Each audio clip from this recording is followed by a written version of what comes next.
Hello दोस्तों। आज हम देखेंगे मुंशी प्रेमचंद जी द्वारा लिखित कहानी अलग्योझा। अब हम कहानी देखते हैं। भोला महतो ने पहली स्त्री के मर जाने के बाद दूसरी सगाई की तो उसके लड़के रघु के लिए बुरे दिन आ गए। रघु की उम्र उस समय केवल 10 वर्ष की थी। चैन से गांव में गुल्ली डंडा खेलता फिरता था। माँ के आते ही चक्की में जुतना पड़ा। पन्ना रूपवती स्त्री थी और रूप और गर्व में चोली दामन का नाता है। वह अपने हाथों से कोई मोटा काम न करती। गोबर रघु निकालता, बैलों को सानी रघु देता, रघु ही झूठे बर्तन मांजता। भोला की आंखें कुछ ऐसी फिरी कि उसे अब रघु में सब बुराइयां ही बुराइयां नजर आती। पन्ना की बातों को वह प्राचीन मर्यादानुसार आंखें बंद करके मान लेता था। रघु की शिकायतों की जरा भी परवाह न करता। नतीजा यह हुआ कि रघु ने शिकायत करना छोड़ दिया। किसके सामने रोए? बाप ही नहीं, सारा गांव उसका दुश्मन था। बड़ा जिद्दी लड़का है। पन्ना को तो कुछ समझता ही नहीं। बेचारी उसका दुलार करती है, खिलाती पिलाती है। यह उसी का फल है। दूसरी औरत होती तो निबाह न होता। वह तो कहो, पन्ना इतनी सीधी सादी है कि निबाह है। सबल की शिकायतें सब सुनते हैं, निर्बल की फरियाद भी कोई नहीं सुनता। रघु का हृदय माँ की ओर से दिन दिन फटता जाता था। यहाँ तक कि 8 साल गुजर गए और एक दिन भोला के नाम मृत्यु का संदेश आ पहुँचा। पन्ना के 4 बच्चे थे, 3 बेटे और एक बेटी। इतना बड़ा खर्च और कमाने वाला कोई नहीं। रघु अब क्यों बात पूछने लगा? यह मानी हुई बात थी। अपनी स्त्री लाएगा और अलग रहेगा। स्त्री आकर और भी आग लगाएगी। पन्ना के चारों ओर अंधेरा ही अंधेरा दिखाई देता था। पर कुछ भी हो, वह रघु की आश्रयत बनकर घर में न रहेगी। जिस घर में उसने राज किया उसमें अब लोंडी न बनेगी। जिस लोंडे को अपना गुलाम समझा उसका मुंह न ताकेगी। वह सुंदर थी, अवस्था भी कुछ ज्यादा न थी। जवानी अपनी पूरी बहार पर थी। क्या वह कोई दूसरा घर नहीं कर सकती? यही न होगा, लोग हंसेंगे बला से। उसकी बिरादरी में क्या ऐसा होता नहीं? ब्राह्मण ठाकुर थोड़े ही थे कि नाक कट जाएगी। यह तो ऊंची जातों में होता है कि घर में चाहे जो कुछ करो, बाहर पर्दा ढका रहे। वह तो संसार को दिखाकर दूसरा घर कर सकती है। फिर वह रघु की दबेल बनकर क्यों रहे? भोला को मरे 1 महीना गुजर चुका था। संध्या हो चुकी थी। पन्ना इसी चिंता में पड़ी हुई थी कि सहसा उसे ख्याल आया, लड़के घर में नहीं हैं। यह बैलों की लौटने की बेला है। कहीं कोई लड़का उनके नीचे न आ जाए। अब द्वार पर कौन है जो उनकी देखभाल करेगा? रघु को मेरे लड़के फूटी आंखों नहीं भाते, कभी हंसकर नहीं बोलता। घर से बाहर निकली तो देखा रघु सामने झोपड़े में बैठा ऊख की गंडेरियां बना रहा है। तीनों लड़के उसके घेरे खड़े हैं और छोटी लड़की गर्दन में हाथ डाले उसकी पीठ पर सवार होने की चेष्टा कर रही है। पन्ना को अपनी आंखों पर विश्वास न आया। आज तो यह नई बात है। शायद दुनिया को दिखाता है कि मैं अपने भाइयों को कितना चाहता हूँ और मन में छुरी रखी हुई है। घात मिले तो जान ही ले लें। काला सांप है, काला सांप। कठोर स्वर में बोली, तुम सब के सब वहाँ क्या करते हो? घर में आओ, सांझ की बेला है, गोरू आते होंगे। रघु ने विनीत नेत्रों से देखकर कहा, मैं तो हूँ ही काकी, डर किस बात का है? बड़ा लड़का केदार बोला, काकी, रघु दादा ने हमारे लिए 2 गाड़ियां बना दी हैं। यह देख, एक पर हम और खुन्नू बैठेंगे, दूसरी पर लक्ष्मण और झुनिया। दादा दोनों गाड़ियां खींचेंगे। यह कहकर वह कोने से 2 छोटी छोटी गाड़ियां निकाल लाया। 4-4 पहिए लगे थे। बैठने के लिए तख्ते और रोक के लिए दोनों तरफ बाजू थे। पन्ना ने आश्चर्य से पूछा, ये गाड़ियां किसने बनाई? केदार ने चिढ़कर कहा, रघु दादा ने बनाई हैं, और किसने? भगत के घर से बसूला और रुखानी मांग लाए और चटपट बना दी। खूब दौड़ती हैं काकी। बैठ खुन्नू, मैं खींचूं। खुन्नू गाड़ी में बैठ गया। केदार खींचने लगा। चर चर का शोर हुआ, मानो गाड़ी भी इस खेल में लड़कों के साथ शरीक है। लक्ष्मण ने दूसरी गाड़ी पर बैठकर कहा, दादा खींचो। रघु ने झुनिया को भी गाड़ी में बैठा दिया और गाड़ी खींचता हुआ दौड़ा। तीनों लड़के तालियां बजाने लगे। पन्ना चकित नेत्रों से यह दृश्य देख रही थी और सोच रही थी कि यह वही रघु है या और। थोड़ी देर के बाद दोनों गाड़ियां लौटीं। लड़के घर में जाकर इस यान यात्रा के अनुभव बयान करने लगे। कितने खुश थे सब, मानो हवाई जहाज पर बैठ आए हों। खुन्नू ने कहा, काकी सच, पेड़ दौड़ रहे थे। लक्ष्मण और बछिया कैसी भागी, सब की सब दौड़ी। केदार, काकी रघु दादा दोनों गाड़ियां एक साथ खींच ले जाते हैं। झुनिया सबसे छोटी थी, उसकी व्यंजना शक्ति उछल कूद और नेत्रों तक परिमित थी। तालियां बजा बजा कर नाच रही थी। खुन्नू, अब हमारे घर गाय भी आ जाएगी काकी। रघु दादा ने गिरधारी से कहा है कि हमें एक गाय ला दो। गिरधारी बोला, कल लाऊंगा। केदार, 3 सेर दूध देती है काकी, खूब दूध पिएंगे। इतने में रघु भी अंदर आ गया। पन्ना ने अवहेलना की दृष्टि से देखकर पूछा, क्यों रघु, तुमने गिरधारी से कोई गाय मांगी है? रघु ने क्षमा प्रार्थना के भाव से कहा, हाँ मांगी तो है, कल लाएगा। पन्ना, रुपए किसके घर से आएंगे, यह भी सोचा है? रघु, सब सोच लिया है काकी, मेरी यह मुहर है न, इसके 25 रुपए मिल रहे हैं। 5 रुपए बछिया के मुजरा दे दूंगा, बस गाय अपनी हो जाएगी। पन्ना सन्नाटे में आ गई। अब उसका अविश्वासी मन भी रघु के प्रेम और सज्जनता को अस्वीकार न कर सका। बोली, मुहर को क्यों बेच देते हो? गाय को अभी कौन जल्दी है? हाथ में पैसे हो जाएं तो ले लेना। सूना सूना गला अच्छा न लगेगा। इतने दिनों गाय नहीं रही तो क्या लड़के नहीं जिए? रघु दार्शनिक भाव से बोला, बच्चों के खाने पीने के यही दिन हैं काकी। इस उम्र में न खाया तो फिर क्या खाएंगे? मुहर पहनना मुझे अच्छा भी नहीं मालूम होता। लोग समझते होंगे कि बाप तो मर गया, इसे मुहर पहनने की सूझी है। भोला महतो तो गाय की चिंता ही में चल बसे। न रुपए आए और न गाय मिली। मजबूर थे। रघु ने वह समस्या कितनी सुगमता से हल कर दी। आज जीवन में पहली बार पन्ना को रघु पर विश्वास आया। बोली, जब गहना ही बेचना है तो अपनी मुहर क्यों बेचोगे? मेरी हंसली ही ले लेना। रघु, नहीं काकी, वह तुम्हारे गले में बहुत अच्छी लगती है। मर्दों को क्या, मुहर पहने या न पहने। पन्ना, चल, मैं बूढ़ी हुई, मुझे अब हंसली पहनकर क्या करना है? तू अभी लड़का है, तेरा सूना गला अच्छा न लगेगा। रघु मुस्कुरा कर बोला, तुम अभी से कैसे बूढ़ी हो गई? गांव में कौन तुम्हारे बराबर है? रघु की सरल आलोचना ने पन्ना को लज्जित कर दिया। उसके रूखे मुरझाए मुख पर प्रसन्नता की लाली दौड़ गई। 5 साल गुजर गए। रघु का सा मेहनती, ईमानदार, बात का धनी दूसरा किसान गांव में न था। पन्ना की इच्छा के बिना कोई काम न करता। उसकी उम्र अब 23 साल की हो गई थी। पन्ना बार बार कहती, भैया बहू को विदा करा लाओ, कब तक नैहर में पड़ी रहेगी? सब लोग मुझी को बदनाम करते हैं कि यही बहू को नहीं आने देती। मगर रघु टाल देता था, कहता कि अभी जल्दी क्या है, उसे अपनी स्त्री के रंग ढंग का कुछ परिचय दूसरों से मिल चुका था। ऐसी औरत को घर में लाकर वह अपनी शांति में बाधा नहीं डालना चाहता था। आखिर एक दिन पन्ना ने जिद करके कहा, तो तुम न लाओगे? कह दिया कि अभी कोई जल्दी नहीं है। तुम्हारे लिए जल्दी न होगी, मेरे लिए तो जल्दी है। मैं आज आदमी भेजती हूँ। पछताओगी काकी, उसका मिजाज अच्छा नहीं है।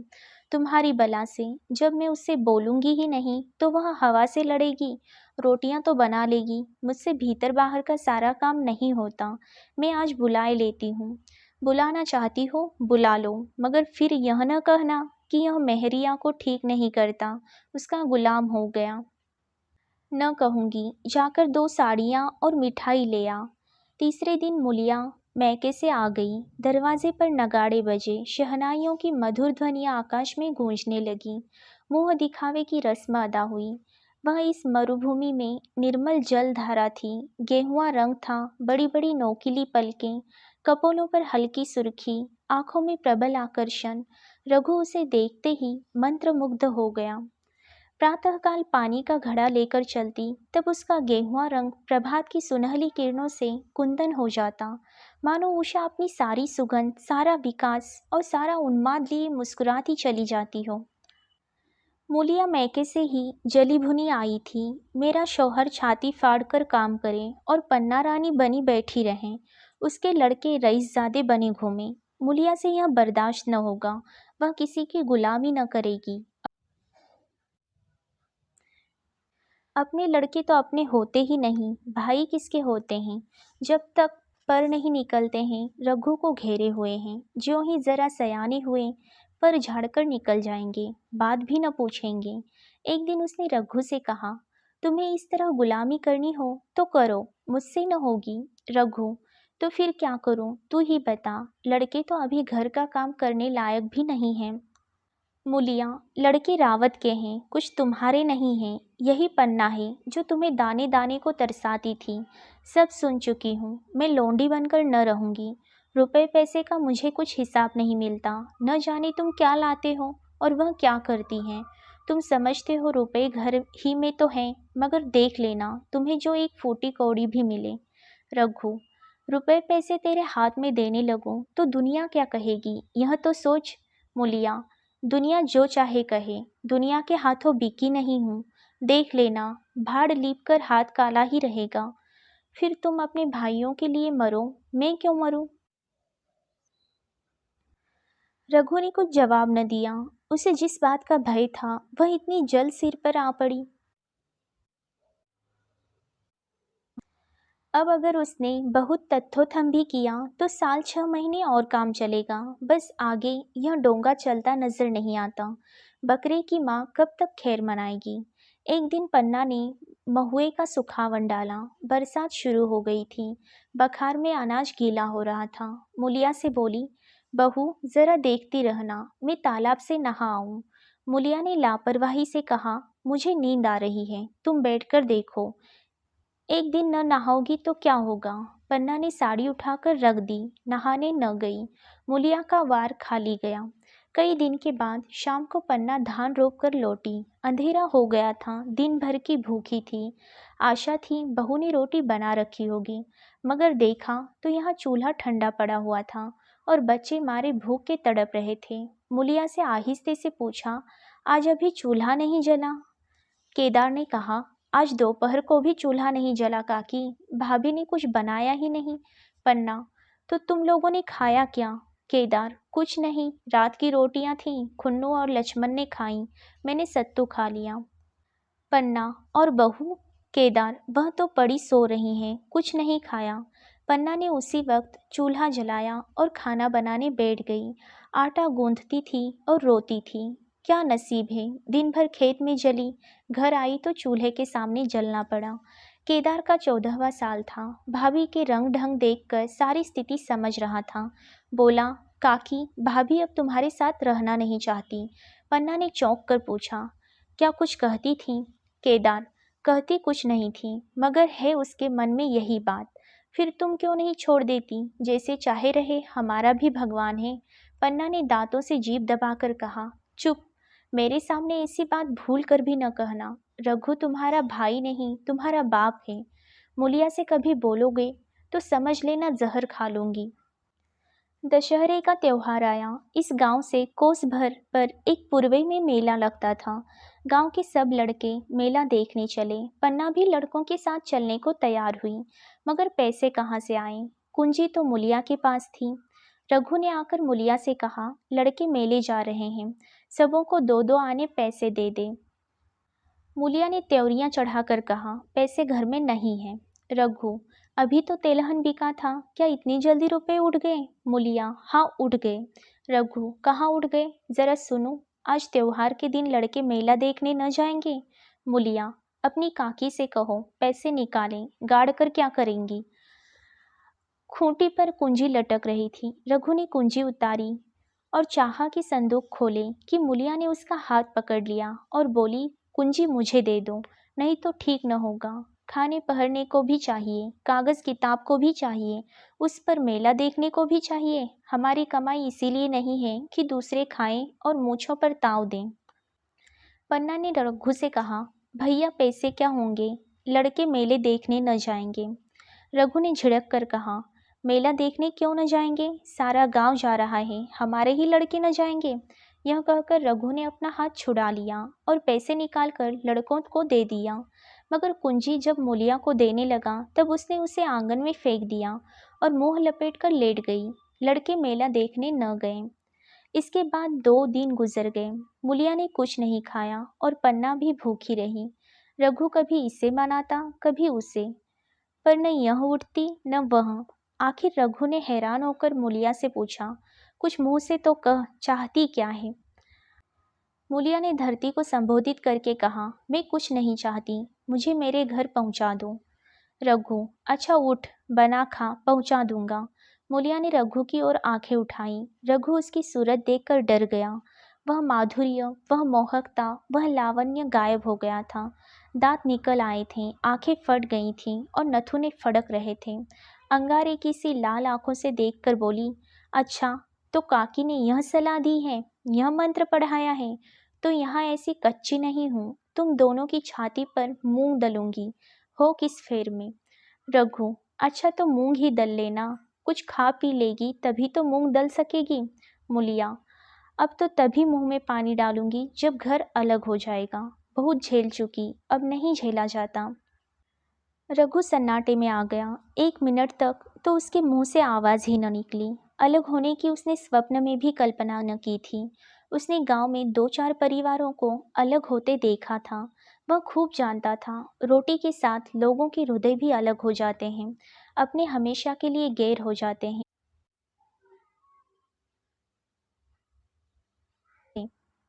फिर उनमें वही नाता रह जाता है जो गांव के और आदमियों में। रघु ने मन में ठान लिया था कि इस विपत्ति को घर में न आने देगा, मगर होनहार के सामने उसकी एक न चली। आह, मेरे मुंह में कालिक लगेगी। दुनिया यही कहेगी कि बाप के मर जाने पर 10 साल भी एक में निबाह न हो सका।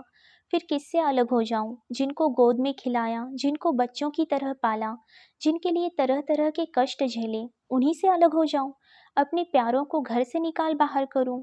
उसका गला फंस गया। कांपते हुए स्वर में बोला, तू क्या चाहती है, कि मैं अपने भाइयों से अलग हो जाऊं? भला सोच तो, कहीं मुंह दिखाने के लायक रहूंगा? मूलिया, तो मेरा इन लोगों के साथ निभाह न होगा। रघु, तो तू अलग हो जा, मुझे अपने साथ क्यों घसीटती है? मूलिया, तो मुझे क्या, तुम्हारे घर में मिठाई मिलती है, मेरे लिए क्या संसार में जगह नहीं? रघु, तेरी जैसी मर्जी, जहाँ चाहे रह, मैं अपने घर वालों से अलग नहीं हो सकता। जिस दिन इस घर में 2 चूल्हे जलेंगे, उस दिन मेरे कलेजे के 2 टुकड़े हो जाएंगे। मैं यह चोट नहीं सह सकता। तुझे जो तकलीफ हो वह मैं दूर कर सकता हूँ। माल असबाब की मालकिन तू है ही, अनाज पानी तेरे ही हाथ हैं। अब रह क्या गया, अगर कुछ काम धंधा करना नहीं चाहती मत कर। भगवान ने मुझे समाई दी होती तो मैं तुझे तिनका तक उठाने न देता। तेरे यह सुकुमार हाथ पांव मेहनत मजदूरी करने के लिए बनाए ही नहीं गए हैं, मगर क्या करूं, अपना कुछ बस ही नहीं है। फिर भी तेरा जी कोई काम करने को न चाहे तो मत कर, मगर मुझसे अलग होने को न कह, तेरे पैरों पड़ता हूँ। मुरिया ने सिर से आंचल खिसकाया और जरा समीप आकर बोली, मैं काम करने से नहीं डरती, न बैठे बैठे खाना चाहती हूँ, मगर मुझसे किसी की धौंस नहीं सही जाती। तुम्हारी ही काकी घर का कामकाज करती हैं, तो अपने लिए करती हैं, अपने बाल बच्चों के लिए करती हैं, मुझ पर एहसान नहीं करती। फिर मुझ पर धौंस क्यों जमाती हैं? उन्हें अपने बच्चे प्यारे होंगे, मुझे तो तुम्हारा आसरा है। मैं अपनी आंखों से यह नहीं देख सकती कि सारा घर तो चैन करे, जरा जरा से बच्चे तो दूध पिएं, और जिसके बलबूते पर गृहस्थी थमी हुई है वह मट्ठे को तरसे। कोई उसका पूछने वाला न हो। जरा अपना मुंह तो देखो, कैसी सूरत निकल आई है। औरों के तो 4 बरस में अपने पट्टे तैयार हो जाएंगे, तुम तो 10 साल में खाट पर पड़ जाओगे। बैठ जाओ, खड़े क्यों हो, क्या मार कर भागोगे? मैं तुम्हें ज़बरदस्ती न बांध लूँगी, या मालकिन का हुक्म नहीं है। सच कहूँ तुम बड़े कट कलेजी हो। मैं जानती ऐसे निर्मोही से पाला पड़ेगा तो इस घर में भूल से न आती। आती भी तो मन न लगाती, मगर अब तो मन तुमसे लग गया। घर भी जाऊं तो मन यहाँ ही रहेगा, और तुम जो हो मेरी बात नहीं पूछते। मुलिया की ये रसीली बातें रघु पर कोई असर न डाल सकी। वह उसी रुखाई से बोला, मुलिया, मुझसे यह न होगा। अलग होने का ध्यान करते ही मेरा मन न जाने कैसा हो जाता है। यह चोट मुझसे न सही जाएगी। मुलिया ने परिहास करके कहा, तो चूड़ियां पहनकर अंदर बैठो ना। लाओ, मैं मूछें लगा लूं। मैं तो समझती थी कि तुम में भी कुछ कसबल है, अब देखती हूँ तो नीरे मिट्टी के लौंदे हो। पन्ना दालान में खड़ी दोनों की बातचीत सुन रही थी। अब उससे न रहा गया, सामने आकर रघु से बोली, जब वह अलग होने पर तुली हुई है, फिर तुम क्यों उससे ज़बरदस्ती मिलाए रखना चाहते हो? तुम उसे लेकर रहो, हमारे भगवान मालिक हैं। जब महतो मर गए थे और कहीं पत्ती की भी छाह न थी, जब उस वक्त भगवान ने निभाह दिया, तो अब क्या डर? अब तो भगवान की दया से तीनों लड़के सयाने हो गए हैं, अब कोई चिंता नहीं। रघु ने आंसू भरी आंखों से पन्ना को देखकर कहा, काकी, तू भी पागल हो गई है क्या? जानती नहीं, दो रोटियां होते ही दो मन हो जाते हैं। पन्ना, जब वह मानती ही नहीं तब तुम क्या करोगी? भगवान की यही मर्जी होगी तो कोई क्या करेगा? परालब्ध में जितने दिन एक साथ रहना लिखा था उतने दिन रहे। अब उसकी यही मर्जी है तो यही सही। तुमने मेरे बाल बच्चों के लिए जो कुछ किया वह मैं भूल नहीं सकती। तुमने इनके सिर पर हाथ न रखा होता तो आज इनकी न जाने क्या गति होती, न जाने किसके द्वार पर ठोकरे खाते होते, न जाने कहाँ कहाँ भीख मांगते फिरते।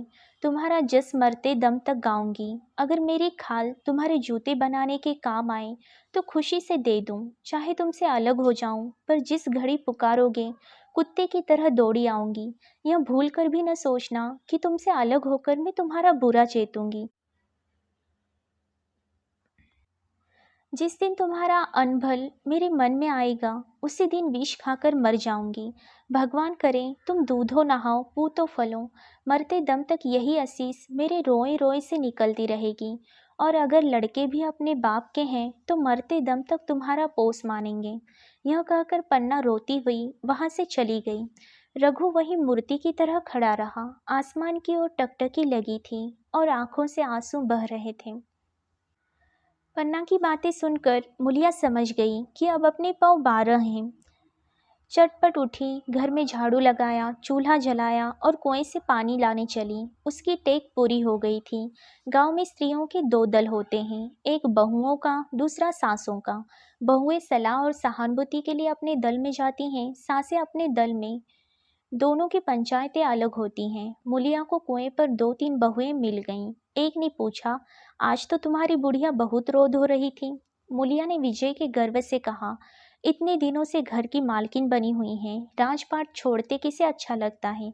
बहन, मैं उनका बुरा नहीं चाहती, लेकिन एक आदमी की कमाई में कहाँ तक बरकत होगी। मेरे भी तो यही खाने पीने पहनने ओढ़ने के दिन हैं। अभी उनके पीछे मरो, फिर बाल बच्चे हो जाएं, उनके पीछे मरो, सारी जिंदगी रोते ही कट जाए। एक बहू, बुढ़िया यही चाहती है कि यह सब जन्म भर लोंडी बनी रहें, मोटा झोटा खाएं और पड़ी रहें। दूसरी बहू, किस भरोसे पर कोई मरे, अपने लड़के तो बात नहीं पूछते, पराए लड़कों का क्या भरोसा। कल इनके हाथ पैर हो जाएंगे, फिर कौन पूछता है। अपनी अपनी मेहरियों का मुंह देखेंगे। पहले ही से फटकार देना अच्छा है, फिर तो कोई कलंक न होगा। मुलिया पानी लेकर गई, खाना बनाया और रघु से बोली, जाओ नहा आओ, रोटी तैयार है। रघु ने मानो सुना ही नहीं, सिर पर हाथ रखकर द्वार की तरफ ताकता रहा। मुलिया, क्या कहती हूँ, कुछ सुनाई देता है? रोटी तैयार है, जाओ नहा आओ। रघु, सुन तो रहा हूँ, क्या बहरा हूँ? रोटी तैयार है तो जाकर खा ले, मुझे भूख नहीं है। मुलिया ने फिर कुछ नहीं कहा, जाकर चूल्हा बुझा दिया, रोटियां उठाकर छीके पर रख दी और मुंह ढांक कर लेट रही। जरा देर में पन्ना आकर बोली, खाना तो तैयार है, नहा धोकर खा लो, वह भी तो भूखी होगी। रघु ने झुंझला कर कहा, काकी, तू घर में रहने देगी कि मुंह में कालिक लगाकर कहीं निकल जाऊं? खाना तो खाना ही है, आज न खाऊंगा कल खाऊंगा, लेकिन अभी मुझसे न खाया जाएगा। केदार क्या अभी मदरसे से नहीं आया? पन्ना, अभी तो नहीं आया, आता ही होगा। पन्ना समझ गई कि जब तक वह खाना बनाकर लड़कों को न खिलाएगी और खुद न खाएगी, रघु न खाएगा। इतना ही नहीं, उसे रघु से लड़ाई करनी पड़ेगी, उसे जली कटी सुनानी पड़ेगी, उसे यह दिखाना पड़ेगा कि मैं ही उससे अलग होना चाहती हूँ, नहीं तो वह इसी चिंता में घुल घुल कर प्राण दे देगा। यह सोचकर उसने अलग चूल्हा जलाया और खाना बनाने लगी। इतने में केदार और खुन्नू मदरसे से आ गए। पन्ना ने कहा, आओ बेटा खा लो, रोटी तैयार है। केदार ने पूछा, भैया को बुला लूँ ना? पन्ना, तुम आकर खा लो, उनकी रोटी बहू ने अलग बनाई है। खुन्नू, जाकर भैया से पूछ ना आऊं? पन्ना, जब उनका जी चाहेगा खाएंगे, तू बैठकर खा। तुझे इन बातों से क्या मतलब? जिसका जी चाहेगा खाएगा, जिसका जी न चाहेगा न खाएगा। जब वह और उसकी बीवी अलग रहने पर तुले हैं तो कौन मनाए?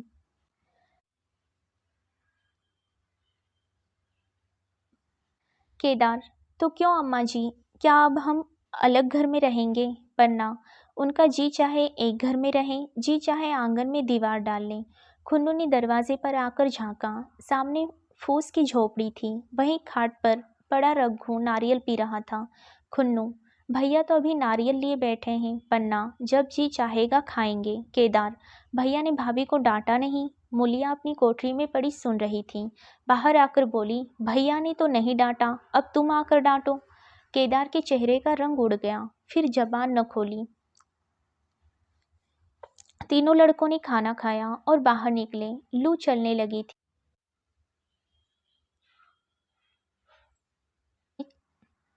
आम के बाग में गांव के लड़के लड़कियां हवा से गिरे हुए आम चुन रहे थे। केदार ने कहा, आज हम भी आम चुनने चलें, खूब आम गिर रहे हैं। खुन्नू, दादाजी बैठे हैं। लक्ष्मण, मैं न जाऊंगा, दादा घुड़केंगे। केदार, वह तो अब अलग हो गए। लक्ष्मण, तो अब हमको कोई मारेगा तब भी दादा न बोलेंगे? केदार, वाह, तब क्यों न बोलेंगे? रघु ने तीनों लड़कों को दरवाजे पर खड़े देखा, पर कुछ बोला नहीं। पहले तो वह घर के बाहर निकलते ही उन्हें डांट बैठता था, पर आज वह मूर्ति के समान निश्चल बैठा रहा। अब लड़कों को कुछ साहस हुआ, कुछ दूर और आगे बढ़े। रघु अब भी न बोला। कैसे बोले, वह सोच रहा था। काकी ने लड़कों को खिला पिला दिया, मुझसे पूछा तक नहीं। क्या उसकी आंखों पर भी पर्दा पड़ गया है? अगर मैंने लड़कों को पुकारा और वह न आए तो?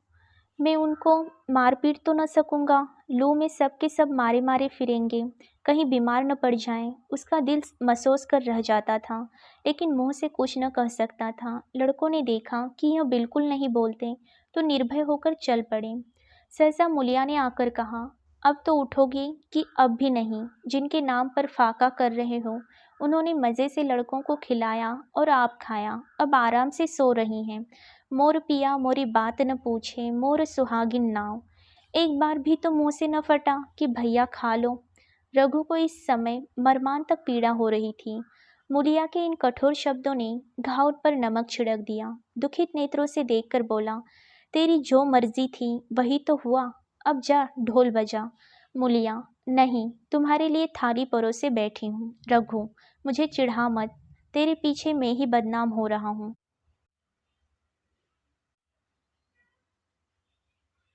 जब तू किसी की होकर नहीं रहना चाहती, तो दूसरे को क्या गरज है जो मेरी खुशामद करे? जाकर काकी से पूछ, लड़के आम चुनने गए हैं, उन्हें पकड़ लाऊं? मूलिया अंगूठा दिखाकर बोली, यह जाता है, तुम्हें 100 बार गरज हो जाकर पूछो। इतने में पन्ना भी भीतर से निकल आई।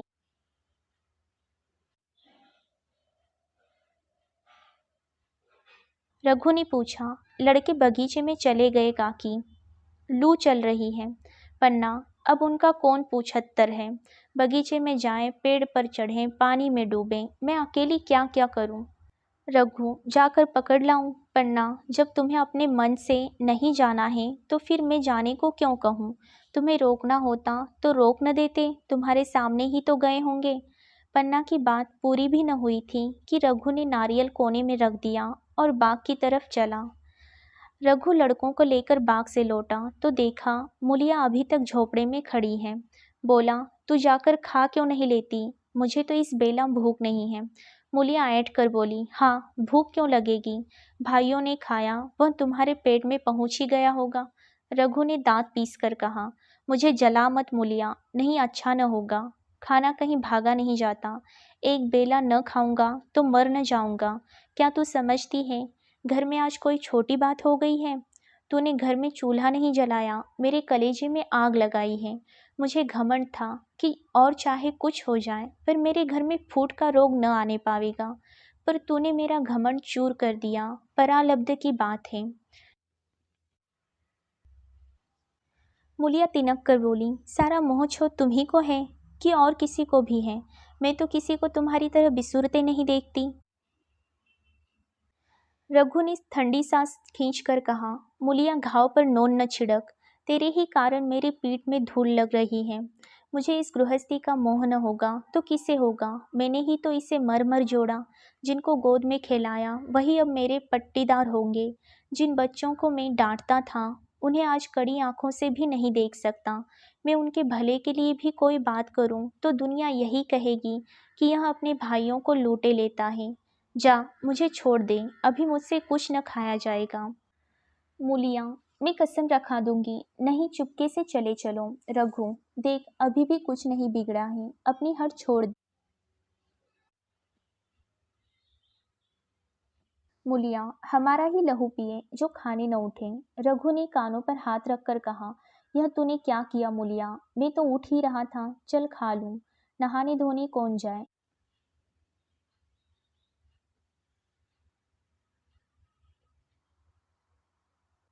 लेकिन इतना कह देता हूँ कि चाहे 4 की जगह 6 रोटियां खा जाऊं, चाहे तू मुझे घी के मटके में ही डुबा दे, पर यह दाग मेरे दिल से न मिटेगा। मूलिया, दाग साग सब मिट जाएगा, पहले सबको ऐसा ही लगता है। देखते नहीं हो उधर कैसी चैन की बंसी बज रही है? वह तो मना ही रही थी कि किसी तरह यह सब अलग हो जाए। अब वह पहले की सी चांदी तो नहीं है कि जो कुछ घर में आवे सब गायब। अब क्यों हमारे साथ रहने लगी?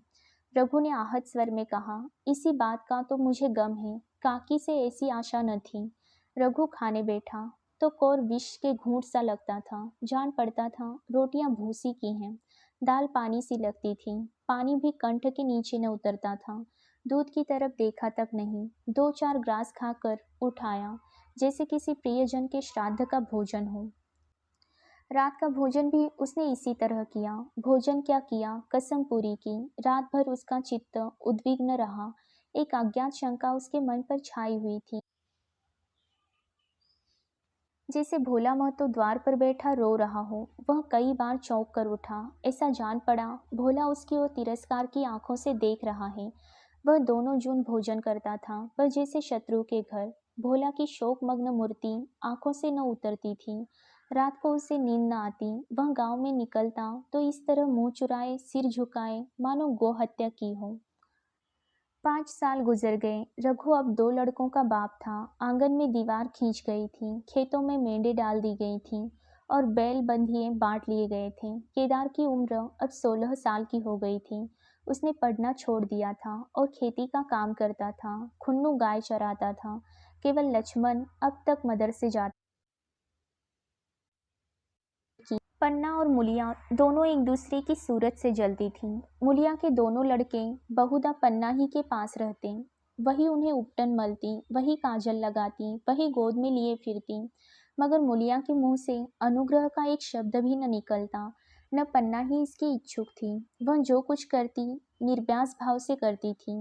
वह खुद ऊपर का कामकाज कर लेती। इसके विरुद्ध रघु अपने घर का अकेला था। वह भी दुर्बल, अशक्त और जवानी में बूढ़ा। अभी आयु 30 वर्ष से अधिक न थी, लेकिन बाल खिचड़ी हो गए थे, कमर भी झुक चली थी। खांसी ने जीर्ण कर रखा था। देखकर दया आती थी। और खेती पसीने की वस्तु है। खेतों की जैसी सेवा होनी चाहिए वह उससे न हो पाती। फिर अच्छी फसल कहाँ से आती?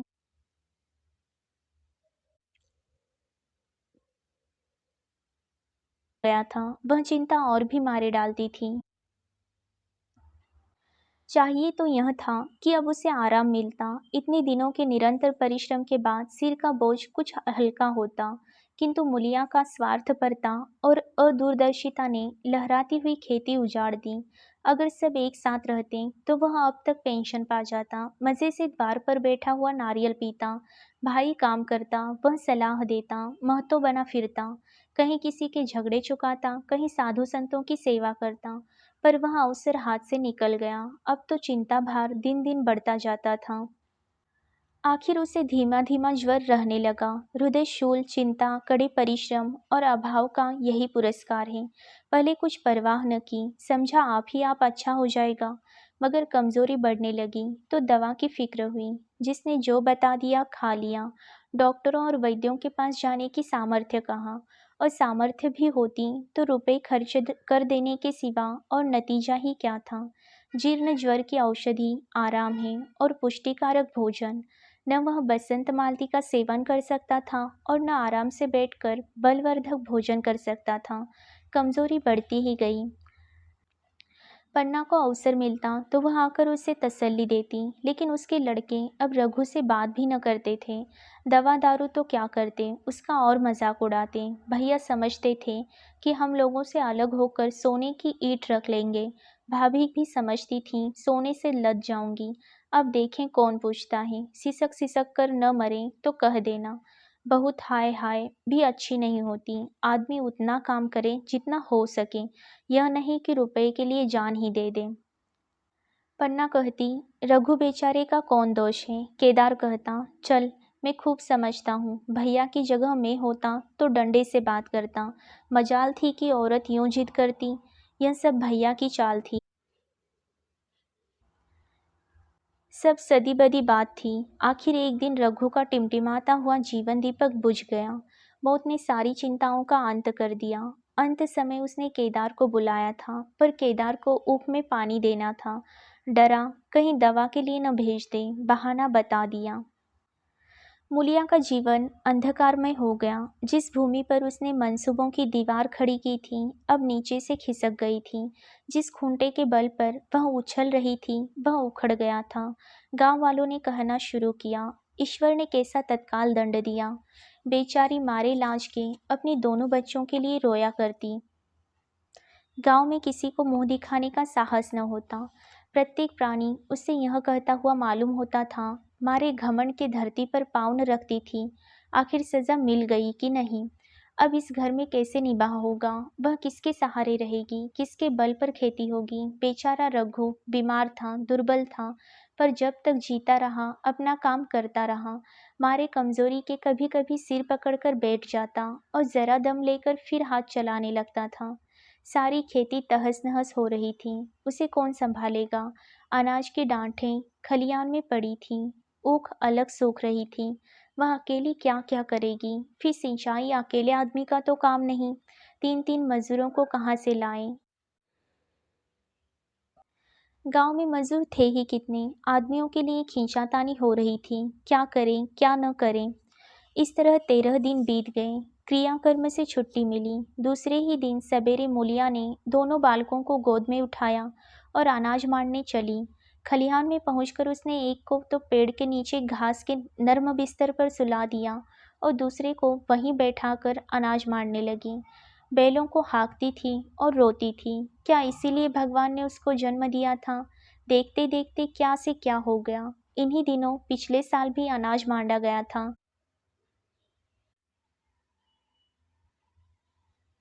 वह रघु के लिए लोटे में शरबत और मटर की घुंघनी लेकर आई थी। आज कोई उसके आगे है न पीछे, लेकिन किसी की लोंडी तो नहीं हूँ। उसे अलग होने का अब भी पछतावा न था। एकाएक छोटे बच्चे का रोना सुनकर उसने उधर ताका तो बड़ा लड़का उसे चुमकार कर कह रहा था, भैया चुप रहो चुप रहो। धीरे धीरे उसके मुंह पर हाथ फेरता था और चुप कराने के लिए विकल था। जब बच्चा किसी तरह न चुप हुआ तो वह खुद उसके पास लेट गया और उसे छाती से लगाकर प्यार करने लगा। मगर जब यह प्रयत्न भी सफल न हुआ तो वह रोने लगा। उसी समय पन्ना दौड़ी आई और छोटे बालक को गोद में उठाकर प्यार करती हुई बोली, लड़कों को मुझे क्यों न दे आई बहू। हाय हाय बेचारा धरती पर पड़ा लौट रहा है। जब मैं मर जाऊं तो जो चाहे करना, अभी तो जीती हूँ। अलग हो जाने से बच्चे तो नहीं अलग हो गए। मुलिया ने कहा, तुम्हें भी तो छुट्टी नहीं थी अम्मा, क्या करती। पन्ना, तो तुझे यहाँ आने की ऐसी क्या जल्दी थी। डांट मांड न जाती, तीन तीन लड़के तो हैं और किस दिन काम आएंगे। केदार तो कल ही मारने को कह रहा था, पर मैंने कहा पहले ऊख में पानी दे लो फिर अनाज मारना। मंडाई तो 10 दिन बाद भी हो सकती है। ऊख की सिंचाई न हुई तो सूख जाएगी। कल से पानी चढ़ा हुआ है, परसों तक खेत पुर जाएगा, तब मंडाई हो जाएगी। तुझे विश्वास न आवेगा, जब से भैया मरे हैं केदार को बड़ी चिंता हो गई है। दिन में 100 बार पूछता है, भाभी बहुत रोती तो नहीं है? देख लड़के भूखे तो नहीं हैं। कोई लड़का रोता है तो दौड़ा आता है, देख अम्मा क्या हुआ, बच्चा क्यों रोता है? कल रो कर बोला, अम्मा मैं जानता कि भैया इतनी जल्दी चले जाएंगे तो उनकी सेवा कर लेता। कहाँ जगाए जगाए उठता था, अब देखती हो पहर रात से उठकर काम में लग जाता है। खुन्नू कल जरा सा बोला, पहले हम अपनी ऊख में पानी दे लेंगे, ऊख में देंगे। इस पर केदार ने ऐसा डांटा कि खुन्नू के मुंह से फिर बात न निकली। बोला, कैसी तुम्हारी और कैसी हमारी ऊख? भैया ने जिला न लिया होता तो आज या तो मर गए होते या कहीं भीख मांगते होते। आज तुम बड़े ऊख वाले बने हो। यह उन्हीं का पुण्य प्रताप है कि आज भले आदमी बने बैठे हो। परसों रोटी खाने को बुलाने गई तो मड़ैया में बैठा रो रहा था। पूछा क्यों रोता है तो बोला, अम्मा भैया इसी अलगोजे के दुख से मर गए, नहीं अभी उनकी उम्र ही क्या थी। यह उस बखत न सूझा, नहीं उनसे क्यों बिगाड़ करते। यह कहकर पन्ना ने मुलिया की ओर संकेतपूर्ण दृष्टि से देखकर कहा, तुम्हें वह अलग न रहने देगा बहू। कहता है भैया हमारे लिए मर गए तो हम भी उनके बाल बच्चों के लिए मर जाएंगे। मुलिया की आंखों में आंसू जारी थे। पन्ना की बातों में आज सच्ची वेदना, सच्ची सांत्वना, सच्ची सदचिंता भरी हुई थी। मुलिया का मन कभी उसकी ओर इतना आकर्षित न हुआ था। जिनसे उसे व्यंग्य और प्रतिकार का भय था, वे इतने दयालु, इतने शुभेच्छु हो गए थे। आज पहली बार उसे अपनी स्वार्थपरता पर लज्जा आई। पहली बार आत्मा ने अलगोजे पर धिक्कारा। इस घटना को हुए 5 साल गुजर गए। पन्ना आज बूढ़ी हो गई है। केदार घर का मालिक है, मुलिया घर की मालकिन है। खुन्नू और लक्ष्मण के विवाह हो चुके हैं, मगर केदार अभी तक कुंवारा है। कहता है मैं विवाह न करूँगा। कई जगहों से बातचीत हुई, कई सगाइयाँ आईं, पर उसने हामी न भरी। पन्ना ने कंपे लगाए, जाल फैलाए, पर वह न फंसा। कहता औरतों से कौन सुख। मेहरिया घर में आई और आदमी का मिजाज बदला, फिर जो कुछ है वह मेहरिया है। माँ बाप भाई बंधु सब पराए हैं। जब भैया जैसे आदमी का मिजाज बदल गया तो फिर दूसरों की क्या गिनती। 2 लड़के भगवान के दिए हैं, और क्या चाहिए।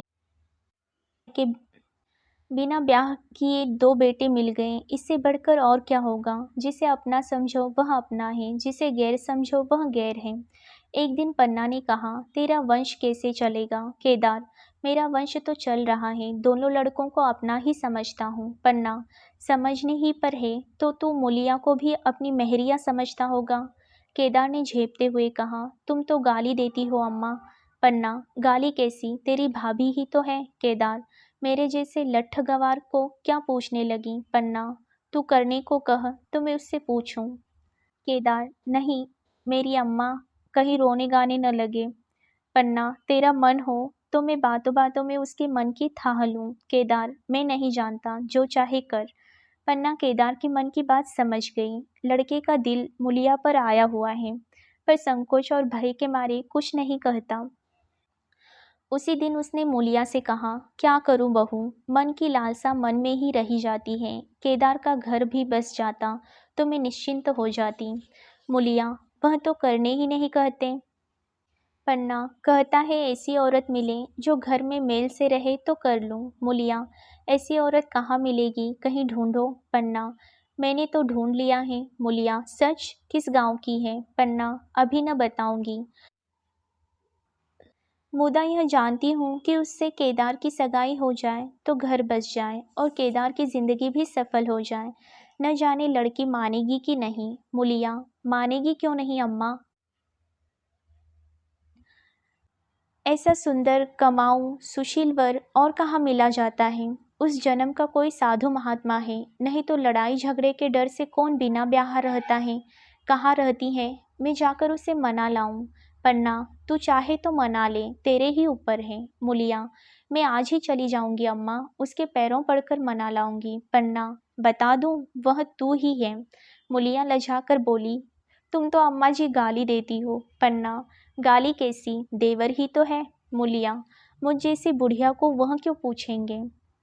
पन्ना, वह तुझी पर दांत लगाए बैठा है, तेरे सिवा कोई और उससे भाती ही नहीं। डर के मारे कहता नहीं, पर उसके मन की बात मैं जानती हूँ।